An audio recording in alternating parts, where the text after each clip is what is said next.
தற்போது நீதிமன்ற வளாகத்திலிருந்து செய்தியாளர் மதியழகன் இந்த தண்டனை விவரங்கள் குறித்த விவரங்களோடு இணைந்திருக்கிறார். மதியழகன் வணக்கம். தற்போது ஞானசேகரனுக்கு 30 ஆண்டுகள் சிறை தண்டனை விதிக்கப்பட்டிருக்கிறது. நீதிபதி ராஜலட்சுமி அவருக்கான தண்டனை விவரங்களை அறிவித்து வருகிறார். அவருக்கு தற்போது வாசிக்கப்பட்ட வரைக்கும் என்னென்ன விவரங்கள் தண்டனை விவரங்களாக அறிவிக்கப்பட்டிருக்கு? முழு விவரம்.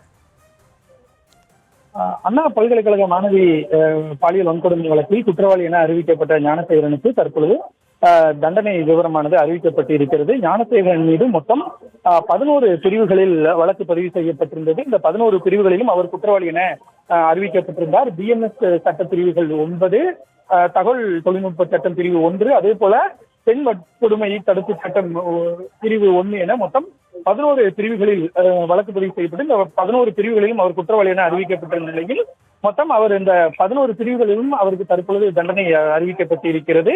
அதில் பிஎன்எஸ் பிரிவுகளை பொறுத்தவரை 329 விருப்பத்திற்கு மாறாக அத்துமீறி நடத்தல் அந்த பிரிவில் 3 ஆண்டுகளும், 126 உட்பிரிவு 2 சட்டவிரோதமாக தடுத்து நிறுத்துதல் அந்த பிரிவில் 1 மாத சிறை தண்டனையும் அறிவிக்கப்பட்டு இருக்கிறது.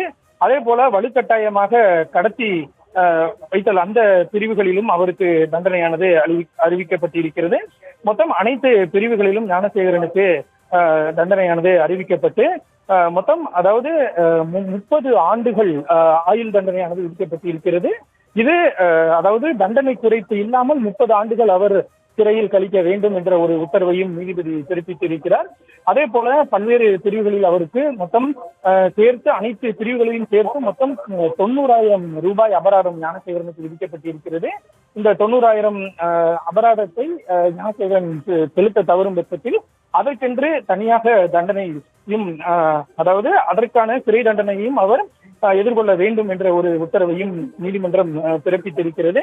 மொத்தம் ஞானசேகரனுடைய அந்த 11 பிரிவுகள் என்பது பிஎன்எஸ் 329, 126 உட்பிரிவு 2, சட்டப்பிரிவு 87, சட்டப்பிரிவு 127 உட்பிரிவு 2, மற்றொரு சட்டப்பிரிவு 75 உட்பிரிவு 2, அதே போல பிஎன்எஸ் சட்டப்பிரிவு 75 இருக்கக்கூடிய 1, 2, 3 என அந்த 3 பிரிவுகளையும் அவர் குற்றவாளி என அறிவிக்கப்பட்டிருந்தார். அதே போல 64 உட்பிரிவு 1, 361 உட்பிரிவு 3, மற்றொரு சட்டப்பிரிவான 238 உட்பிரிவு ஜி, இது அனைத்துமே பிஎன்எஸ். அடுத்தபடியாக தகவல் தொழில்நுட்ப சட்டம் 66 படியும் ஞானசேகரனுக்கு தற்பொழுது தண்டனையானது அறிவிக்கப்பட்டு இருக்கிறது. அதே போல தமிழ்நாடு பெண்கள் வன்கொடுமை தடுப்பு சட்டம் பிரிவு 4லும் ஞானசேகரன் குற்றவாளி என அறிவிக்கப்பட்டு தற்பொழுது அதிலும் அவருக்கு தண்டனையானது அறிவிக்கப்பட்டு இருக்கிறது. மொத்தமாக ஞானசேகரனுக்கு 30 ஆண்டுகள் சிறை தண்டனை, அதாவது பல்வேறு பிரிவுகள் எல்லாம் சேர்த்து அவருக்கு அதிக தண்டனை அறிவிக்கப்பட்டிருந்தாலும் கூட இந்த தண்டனையை அவர் ஏக காலத்தில் அனுபவிக்க வேண்டும். அதாவது 11 பிரிவுகளுக்கும் சேர்த்து அவருக்கு தண்டனை விவரமானது அறிவிக்கப்பட்டு இருக்கிறது. அதிலும் அதிகபட்ச தண்டனையான 30 ஆண்டுகள், அதாவது 30 ஆண்டுகள் ஆயுள் தண்டனை, தண்டனை காலம் குறைக்கப்படாது என்ற ஒரு உத்தரவை நீதிபதி பிறப்பித்திருக்கிறார். எனவே ஏககால தண்டனையாக ஒரு மொத்தம் 30 ஆண்டுகள் ஆயுள் தண்டனையை ஞானசேகரன் அனுபவிக்க வேண்டும் என்று நீதிபதி உத்தரவு பிறப்பித்திருக்கிறார். இந்த 90,000 ரூபாய் அபராத தொகையை பாதிக்கப்பட்ட மாணவிக்கு வழங்க வேண்டும் என்ற ஒரு உத்தரவையும் நீதிபதி பிறப்பித்திருக்கிறார். ஏற்கனவே சென்னை உயர்நீதிமன்ற உத்தரவின்படி பாதிக்கப்பட்டவர்களுக்கு 25 லட்சம் ரூபாய் இழப்பீடு வழங்கப்பட்டு இருக்கிறது. அதனுடன் சேர்த்து இந்த 90,000 ரூபாய் அவருக்கு வழங்க வேண்டும். மேலும் இழப்பீடு குறித்து தனியாக அந்த உத்தரவு நகலில் இருக்கிறதா என்பதை நாம் பார்க்க வேண்டும். தற்பொழுது மொத்தம் ஞானசேகரனுக்கு மொத்தமாக 30 ஆண்டுகள் சிறை தண்டனை, அதாவது ஆயுள் தண்டனை, தண்டனை குறைப்பு வழங்கப்படாது என்றும் நீதிபதி இந்த உத்தரவில் குறிப்பிட்டிருக்கிறார்.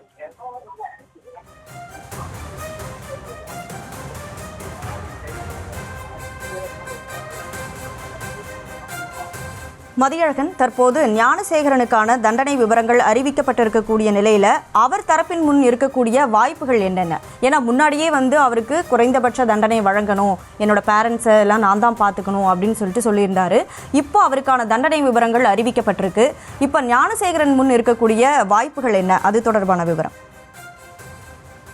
அதற்கு முன்னதாக ஒரு தகவல், அதாவது மொத்தம் 11 பிரிவுகளில் ஞானசேகரனுக்கு தண்டனை வழங்கப்பட்டு இருக்கிறது. அதில் பல்வேறு, அதாவது ஓராண்டு, 1 மாதம், 3 ஆண்டுகள், 7 ஆண்டுகள் என பல்வேறு தண்டனைகள் கொடுக்கப்பட்டிருக்கின்றன. அதில் 64, அதாவது பிஎன்எஸ் 64 உட்பிரிவு 1 அந்த பிரிவு என்பது பாலியல் வன்கொடுமை, இந்த பிரிவில் தான் ஞானசேகரனுக்கு ஆயுள் தண்டனையானது வழங்கப்பட்டு இருக்கிறது. அதாவது 30 ஆண்டுகள் தண்டனை குறைப்பு இல்லாமல் ஆயுள் தண்டனை 25,000 ரூபாய் அபராதம்.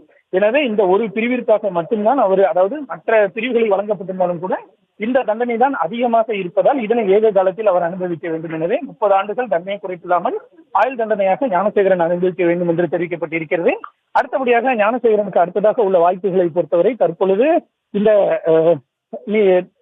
தண்டனை விவரமானது தற்பொழுது அறிவிக்கப்பட்டிருக்கிறது. இதனை எதிர்த்து அவர் உடனடியாக அடுத்து சென்னை உயர்நீதிமன்றத்தில் மேல்முறையீடு செய்யலாம். மேல்முறையீட்டில் அவர் தனது வாதங்களை வைப்பதற்கு அனுமதிக்கப்படும். அதே போல அரசு சார்பிலும் வாதங்கள் முன்வைக்கப்பட்டு அங்கு உயர்நீதிமன்றத்தில் அவருக்கான அந்த விசாரணையானது நடைபெறும். ஒருவேளை உயர்நீதிமன்றத்திலும் அவருக்கு சாதகமான உத்தரவு வராத பட்சத்தில் அவர் அடுத்தபடியாக உச்சநீதிமன்றத்தை நாடலாம். எனவே ஞானசேகரனுக்கான சட்ட வாய்ப்புகள் இன்னும் இருக்கதான் செய்கின்றன. இது விசாரணை நீதிமன்றம் தான் இந்த தண்டனையை கொடுத்திருக்கிறது. அடுத்தபடியாக அவர் உயர்நீதிமன்றத்தை நாடலாம், அடுத்தபடியாக உச்ச நீதிமன்றத்தை நாடலாம். எனவே சட்ட வாய்ப்புகள் என்பது அவருக்கு இருக்கின்றன. அதாவது 11 பிரிவுகளில் வழக்கு பதிவு செய்யப்பட்டு 11 பிரிவிலும் ஞானசேகரன் தண்டிக்கப்பட்டிருக்கிறார். அது ஏக காலமாக 30 ஆண்டுகள் ஆயுள் தண்டனையாக அவருக்கு அறிவிக்கப்பட்டு இருக்கிறது. இதை தவிர மற்ற வழக்குகள் எல்லாம் ஞானசேகரன் மீது இருக்கின்றன. திருட்டு வழக்குகள், பல்வேறு வழக்குகள் எல்லாம் இருக்கின்றன. அந்த வழக்குகள் எல்லாம் ஒவ்வொன்றாக அடுத்தடுத்த தீர்ப்பானது வர இருக்கிறது. முதலில் இந்த வழக்கை பொறுத்தவரை இந்த வழக்கில் தான் ஞானசேகரன் பிரதான வழக்கு. இந்த வழக்கில் அவர் பிடிபட்ட பின்னர் தான் அவர் மீது பல வழக்குகள் இருந்தது தெரிய வந்தது. அந்த வகையில் இந்த வழக்கில் ஞானசேகரனுக்கு 30 ஆண்டுகள் தண்டனையானது விதிக்கப்பட்டு இருக்கிறது. ஆயுள் தண்டனை, எந்தவித தண்டனை குறைப்பும் இல்லை என்று நீதிபதி குறிப்பிட்டிருக்கிறார். வித்தவுட் ரெமிஷன் 30 ஆண்டுகள் என்ற ஒரு உத்தரவானது பிறப்பிக்கப்பட்டிருக்கிறது. இதனை எதிர்த்து ஞானசேகரன் அடுத்து சென்னை உயர்நீதிமன்றம், உச்சநீதிமன்றத்தில் மேல்முறையீடு செய்வதற்கான சட்ட வாய்ப்புகள் அவருக்கு இருக்கின்றன.